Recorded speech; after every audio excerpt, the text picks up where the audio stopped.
When it comes to the public's perception of science and scientists, the past year has reinforced the importance of a couple of key challenges, but has also reinforced the value of a couple of key solutions regarding the communication of science. I'll give you the bad news first. The first problem that's been highlighted in the last year is political polarization in public perceptions of science. We've already seen this for many years on the issue of climate change, where a mountain of scientific evidence is essentially 100% in agreement that climate change is real, is caused by CO2 and methane that we're pumping into the atmosphere, is already having some bad effects, and those effects are already going to get worse. But in a few of the world's most influential countries, particularly in the United States, public perception of the science remains divided along political lines. Many people in the US think of climate change not as primarily being a matter of scientific fact, or of public health, or of environmental protection, but rather as a matter of partisan politics.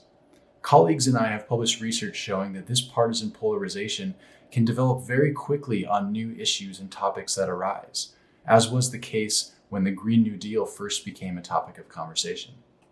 And we've seen a very similar phenomenon play out in the US on a compressed timescale with the COVID-19 pandemic.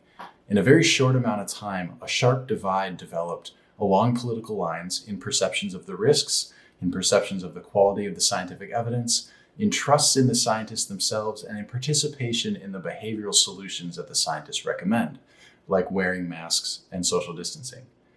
In both climate change and COVID-19, we've seen political leaders explicitly prioritize political agendas over the scientific evidence. And this prompts many people who respect and listen to them to be more skeptical of the science and to take it less seriously.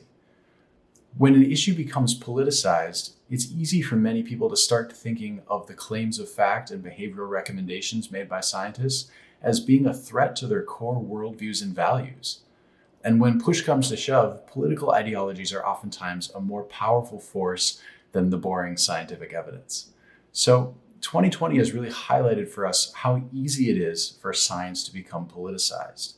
And it also highlights the very real physical risks that politicization can have when the issue at hand becomes politicized and poses an imminent physical danger. A second problem that's been highlighted in the last year is the problem of misinformation. By this, we mean commonly held false beliefs or misconceptions that spread via communication through the public. And misinformation acts much like a virus itself, being spread from person to person. And social media exponentially increases the rate of that spread. In 2020, we saw continued misinformation on climate change, but we also have seen a new wave of misinformation about COVID-19. This ranges from conspiracy theories about its origins, to trust in unproven solutions like hydroxychloroquine, to distrust in proven solutions like social distancing and mask wearing. And much like the virus itself, once these false beliefs start spreading from person to person, it's very hard to eradicate them. And those two problems, political polarization and misinformation, they work together in a negative way. People are more likely to believe and spread misinformation when it confirms their pre-existing political views. So misinformation about science that's become politicized can spread very quickly. So both of those problems have created some distrust, skepticism, and beliefs that scientists are somehow compromised by ulterior motives and are not acting in the best interests of the public. And we hear people expressing those views on our social media feeds, at the Thanksgiving dinner table, etc. It can really get very easy to become distressed about the direction of our world. However, we need to put all of that in context, and this is where some of the good news begins. These skeptics are actually a minority of people on both climate and COVID-19, although they're a very vocal minority. Most Americans, in fact, trust climate scientists, and climate opinion has been trending upward over time.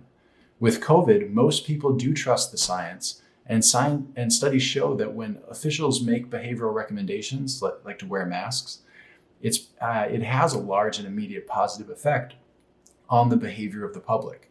So we should be encouraged that when we are confronted with politicization and misinformation, there are proven solutions for communicating science to the public that can help combat these problems.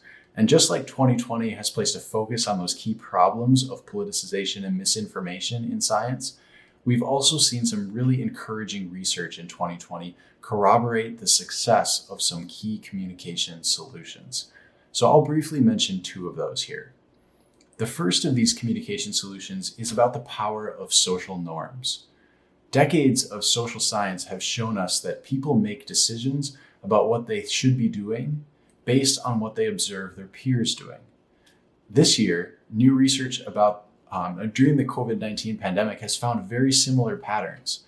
When people think that their friends and family are engaging in preventative behaviors, then they're more likely to engage in those behaviors as well. So we can use this as a communication strategy, emphasizing to people that their friends and family members and other peers are trusting the recommendations of scientists and are following the scientific evidence. Emphasizing those social norms can be a powerful force, even more powerful than the scientific evidence itself. And it may even help combat politicization by appealing to similar motives of social identity and group membership. The second communication solution is called inoculation. So remember how we referred to misinformation as being like a virus in that it's spread through the population? Well, we can take that analogy even a little further. Recent research shows that we can inoculate people against the spread of misinformation in much the same way that a virus works. So we can give people a small weakened dose of the misinformation and give them clear reasons why the misinformation is false. This is like getting a vaccine so your body builds up antibodies. And then recent research shows that when people encounter that same piece of information or misinformation out in the real world, they're much less likely to be affected by it, just like how immunization works. And as we face this new wave of misinformation about COVID-19, we're presented with an opportunity to apply this same communication strategy in a new context. It's all very meta, but we can apply these principles to inoculate against the virus that is misinformation about an actual virus. So to summarize, 2020 has seen two of the key problems in public perception of science step into the spotlight of society due to the COVID-19 pandemic. But fortunately, we're also seeing opportunities to apply tried and true principles to help solve those problems with strategic science communication.